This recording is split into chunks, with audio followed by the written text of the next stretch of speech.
I wanted to do another video on my belt pouch. I did one a while ago. I talked about the contents, but since then I've changed stuff out, and actually, to be honest, I changed things out a lot in this because this is just a catch-all bag for extra items that I want to carry with me out into the field. So I wanted to show you what I have inside of this. I make these belt pouches. I do sell them over at coldcrackerbushcraft.com.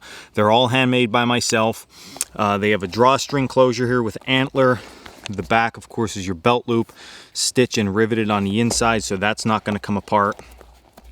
And then there's a toggle closure here on the inside if you really need to cinch this down real tight. But I really wanted to show what I have inside my pouch. And like I said, this varies time to time, but I've had the same stuff in here for a while now, so I wanted to share it with everybody. First thing I have is an old Zippo lighter. So I carry this with me. It's just something different. I like having this with me. It seems to work out really well. Of course, the famous blanket pin. Got that. And then I carry another small case in here, and this case has some pieces of flint, a steel striker, and a little bit of jute twine down at the bottom for if I wanted to make a flint and steel fire. And I do a lot of flint and steel fires when I'm out by myself. I think it's just an enjoyable way to start fire, so I always have that with me.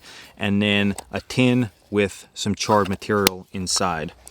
On top of that, I recently put this in, and this is just a small flashlight. I think it's always good to have a light. I ran into a couple situations recently.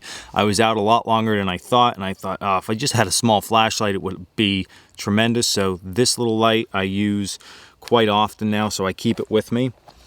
Piece of leather that I have no idea where it came from. And down at the bottom, I have just a hank of cordage that I may need just in a pinch if I don't have anything else with me. That's the contents of my belt pouch. I carry this with me almost all the time when I'm out in the woods. Even if I go hunting, it's usually on my hip. It's just something I like to have with me because it allows me to carry an extra couple pieces of gear. If you're interested in this belt pouch, you can go over to coldcrackerbushcraft.com. I do have them for sale, so check them out there. And if you haven't already, please click below and subscribe. And until the next video, stay in the woods, guys.